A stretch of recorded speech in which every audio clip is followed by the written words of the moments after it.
अरे किसके लिए इतनी मेहनत कर रहा हूँ। घर में मेरी 2 बेटियां हैं, मेरा एक भी बेटा नहीं है। ऊपर वाले, इस बार मेरे घर बेटे की पैदाइश हो जाए तो बस, मुझे और कुछ नहीं चाहिए। कई वर्षों पहले की बात है। सोनानगर राज्य में लोगों के दिलों में बेटियों के लिए नफरत और बेटों के लिए अंधा प्यार भरा हुआ था। उसी राज्य में एक लकड़हारा मोहन भी रहता था, जिसके घर में 2 बेटियां थीं, लेकिन उसके मन में बेटे की बहुत बड़ी चाह थी। उसके घर में उसकी बेटियों के साथ बिल्कुल भी अच्छा व्यवहार नहीं किया जाता था और मोहन के दिल में भी अपनी बेटियों के लिए रत्ती भर भी प्यार नहीं था। दादी माँ, अंशु की दादी उसे रोज कहानी सुनाती थीं। क्या आप भी हमें आज कहानी सुनाओगी? परियों की कहानी जिसमें राजकुमार भी हों, रानी भी हों। अरे दफा हो जाओ, आज तो मैं तुम दोनों को पीट पीट कर मार ही डालूंगी। मनहूस जब से इस घर में पैदा हुई हो तब से एक दिन भी सुकून नहीं देखा मैंने। मेरे बेटे का नसीब खा गई हो तुम दोनों। मेरे आंगन में कदम रखने से ही आफत आ गई। दफा हो जाओ यहाँ से अभी के अभी। अम्मा जी, मेरी बेटियों को मत मारो, छोड़ दीजिए मेरी बेटियों को। मैं आपके आगे हाथ जोड़ती हूँ अम्मा जी, छोड़ दीजिए मेरी बेटियों को। यहाँ आ जाओ मेरी बेटियों, यहाँ आ जाओ। दोनों बेटियां रोती हुई अपनी माँ के पास आ गईं और रो रो कर बताने लगीं, माँ, मैंने तो दादी अम्मा को बस कहानी सुनाने को कहा था। माँ, दादी अम्मा ने मुझे बहुत मारा है, बहुत ही ज्यादा माँ, बहुत दर्द हो रहा है। हाँ मेरी बेटियों, मैंने सब देखा है, चुप हो जाओ, वहाँ मत जाया करो दादी की तरफ। मैं मजबूर हूँ, मैं उनके जुल्म के आगे आवाज़ नहीं उठा सकती। मेरे हाथ बंधे हुए हैं, मेरी बेबसी को समझो बेटियों। एक माँ की बेबसी इससे बड़ी और क्या होगी कि उसकी आंखों के सामने उसकी बेटियों को मारा पीटा जा रहा हो और वो डर के मारे आवाज तक ना उठा सके। बेटी का नसीब अच्छा ना हो तो वो जीते जी जिंदा लाश बन जाती है। दूसरी तरफ उसी राज्य पर राजा बीर प्रताप राज करता था। राजा इतना जालिम था कि उसके महल में लोग उसके डर से कांपते रहते थे। उसकी एक रानी थी और 5 राजकुमारियां थी, लेकिन राजा को बेटियों से कोई लगाव नहीं था। उसे तो बस बेटे की चाह थी। मुझे इस महल का उत्तराधिकारी चाहिए ही चाहिए। याद रखना, अगर इस बार भी बेटी हुई तो याद रखना, वरना तुम्हें और 5 बेटियों को जान से मार दूंगा। महाराज, महाराज, आप गुस्सा न कीजिए, इस बार ऐसा नहीं होगा। आप जैसा कहेंगे वैसा ही होगा। वैसा ही हो जाना चाहिए, याद रखना, वरना अच्छा नहीं होगा। राजा अपनी राजपाट पर बहुत ही घमंडी था। रानी को बस इसी बात का डर लगा रहता था कि अगर इस बार भी वो महल को उत्तराधिकारी नहीं दे सकी तो राजा उसे और उसकी सारी बेटियों को मरवा देगा। इस घर में आने का अब दिल ही नहीं करता। सारा दिन तुम क्या करती रहती हो कि मैं जब घर आता हूँ तो तुम पानी तक नहीं पूछती। और तुमने और तुम्हारी बेटियों ने मेरी माँ के साथ बदतमीजी क्यों की है? तुम लोगों की बहुत हिम्मत बढ़ गई है। बदतमीजी क्या हो गई है जी? हमने अम्मा जी के साथ कोई बदतमीजी नहीं की है। आपने एक तरफ से सुनकर आ गए हैं तो दूसरी तरफ से भी सुन लीजिए। मैं कसम खाती हूँ, मैंने और मेरी बेटियों ने अम्मा जी के साथ कोई बदतमीजी नहीं की है, बल्कि उन्होंने गोपी को डंडे से मारा है, मगर मेरी बेटी ने एक शब्द तक नहीं कहा था। हाँ, मैं तुमको और तुम्हारी बेटियों को अच्छे से जानता हूँ। एक बात कान खोल कर सुन लो गौरी, इस घर में अगर रहना है तो मुझे कोई लफड़ा नहीं चाहिए। मेरी माँ ने अगर एक बार और तुम्हारी या तुम्हारी बेटियों की शिकायत की तो याद रखना, एक दिन भी इस घर में रहने नहीं दूंगा। तौबा है जी, आप क्या बार बार मेरी बेटियां कह रहे हैं? क्या वो आपकी बेटियां नहीं है? आपको तो सबसे पहले अपनी बेटी का फटा हुआ सिर देखना चाहिए था जो अंदर दर्द से कराह रही है, और आप हमें घर से निकालने की बात कर रहे हैं। बहुत जुबान चला रही है। तुम मुझे सिखाओगी कि मुझे क्या करना चाहिए और क्या नहीं। आज तो मैं तुम्हें सबक सिखाकर ही रहूंगा। आज तुम्हें नहीं छोड़ूंगा। तुम्हारी जबान बहुत चलती है, काट कर रख दूंगा तुम्हारी जबान, याद रखना। बड़ी आई मुझे समझाने वाली, जा आज के बाद मेरे सामने जबान मत चलाना, समझी? ईशानी रोती रही और उसका पति आराम से वहां से चला गया, मगर ऊपर वाले की लाठी बेआवाज होती है। जो जैसा करेगा वैसा भरेगा।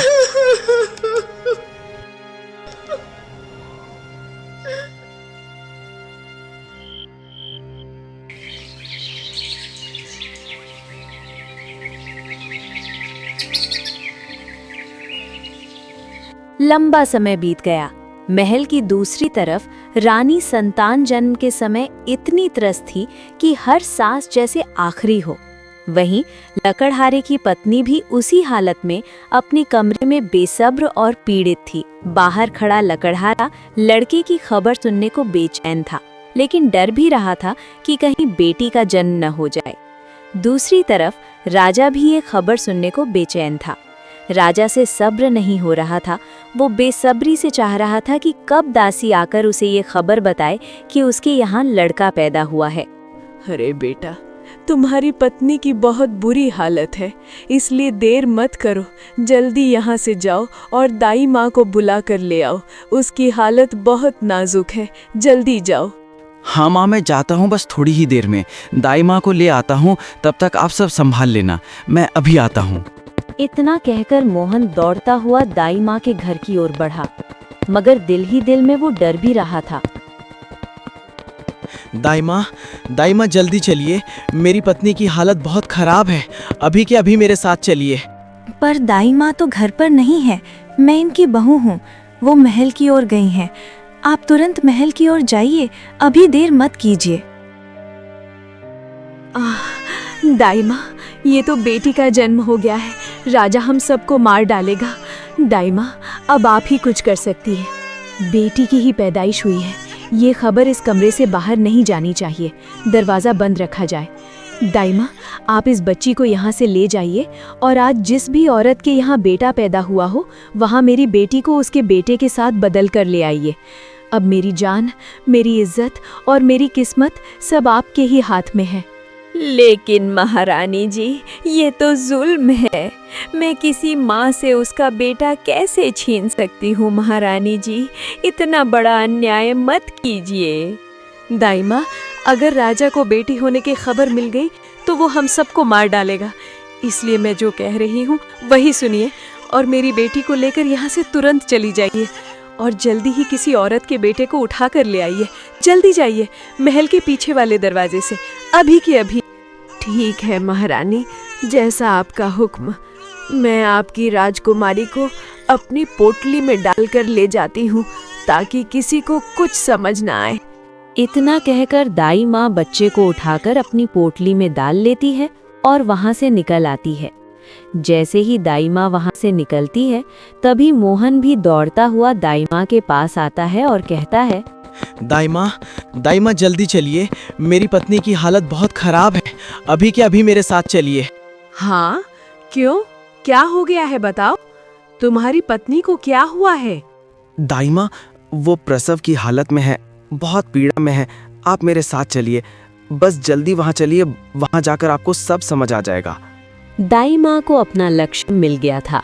वो बस दुआ कर रही थी कि मोहन के यहाँ बेटे की पैदाइश हो जाए, और फिर वो मोहन के साथ मोहन के घर की ओर चल पड़ी।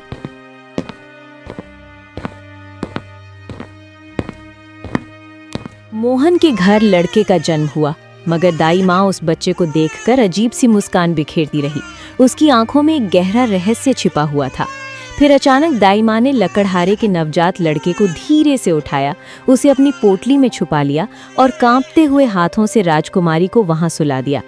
उस क्षण किसी को भी आभास नहीं था कि भाग्य की दिशा हमेशा के लिए बदल चुकी है। इतना कहकर दाई माँ कमरे से बाहर आई और आकर लकड़हारे से कहा, बहुत बहुत बधाई हो, तुम्हारे घर बेटी का जन्म हुआ है। ईश्वर ने तुम्हारे आंगन को रोशनी से भर दिया है। आज सच में तुम्हारे घर लक्ष्मी आई है। क्या बेटी?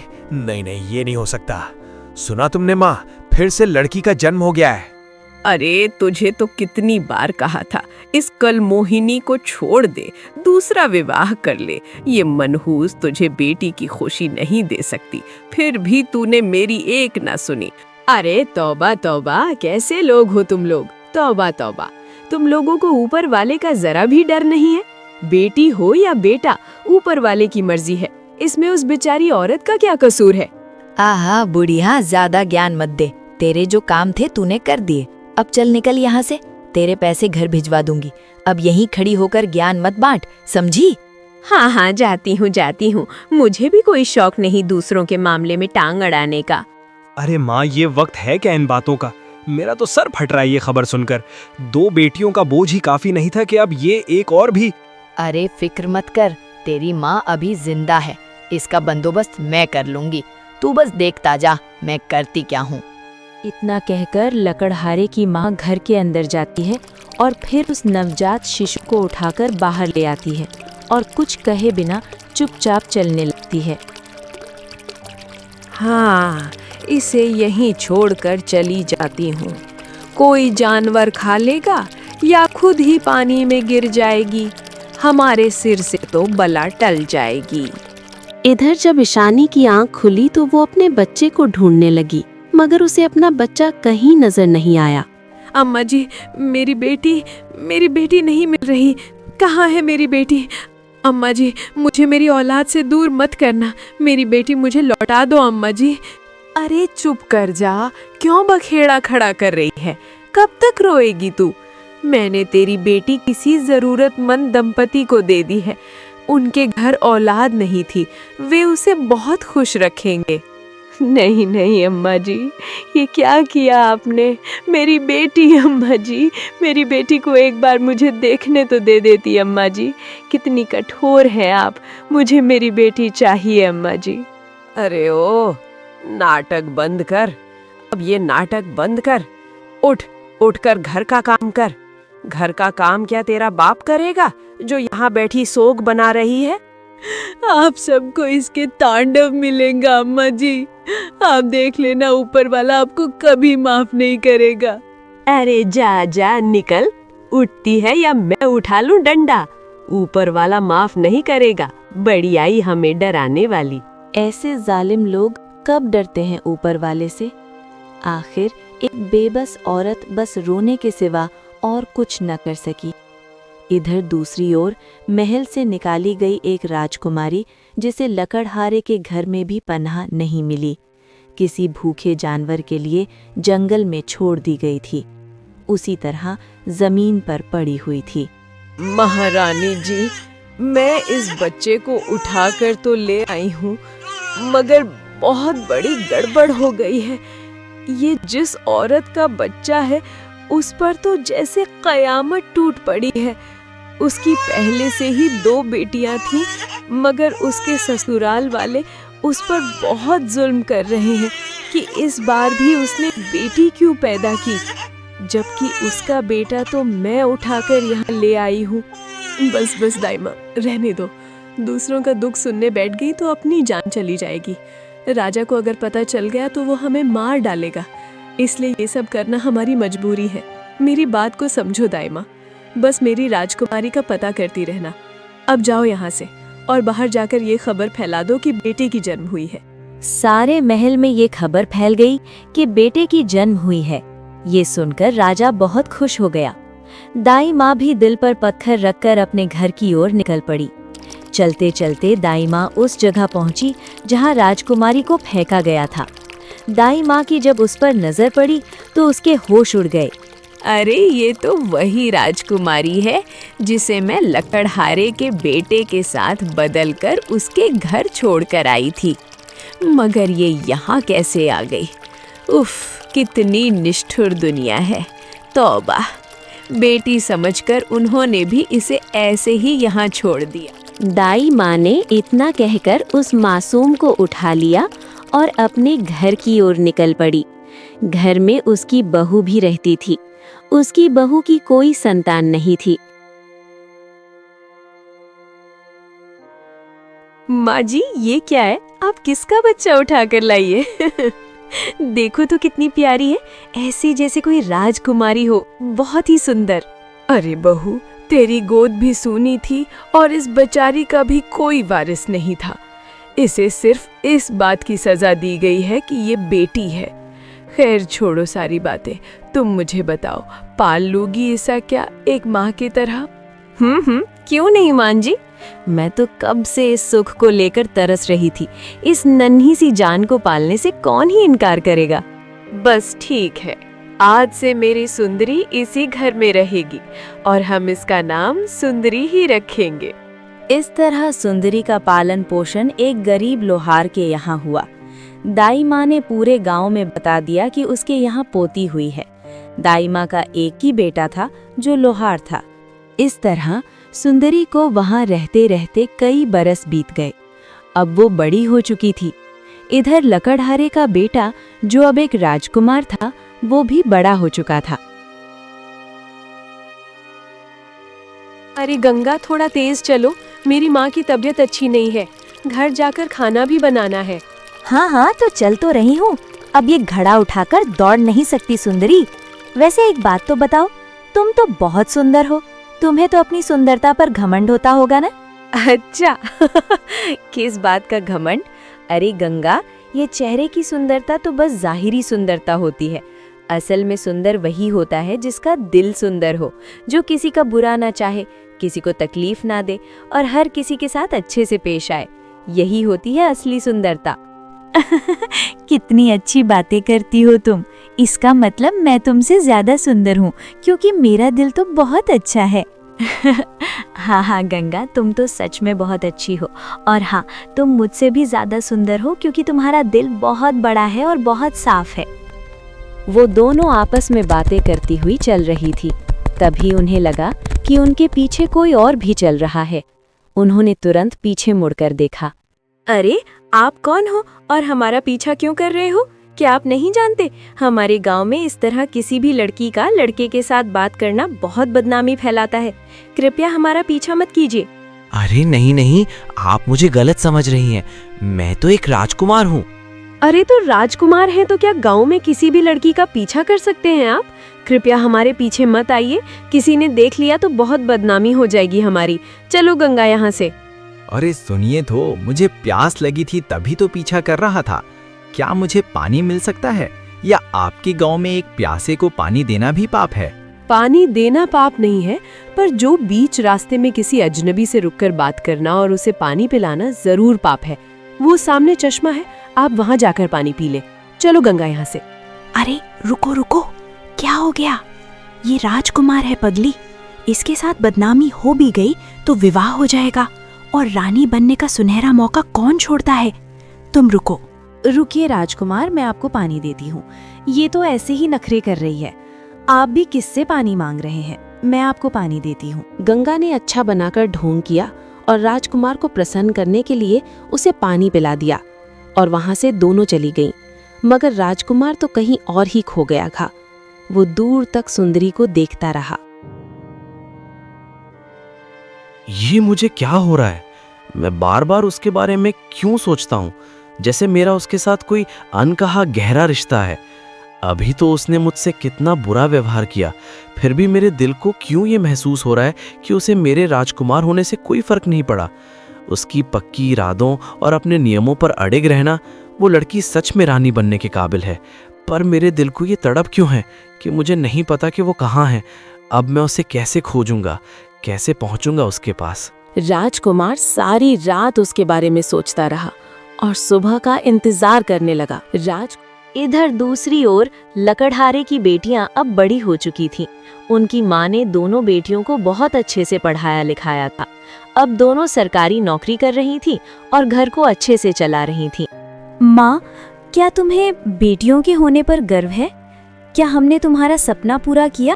अरे मेरी तकदीर तो तभी अच्छी हुई थी जब तुम दोनों लक्ष्मियों ने मेरे आंगन में आंख खोली थी, और मैं तो तभी भाग्यशाली हो गई थी।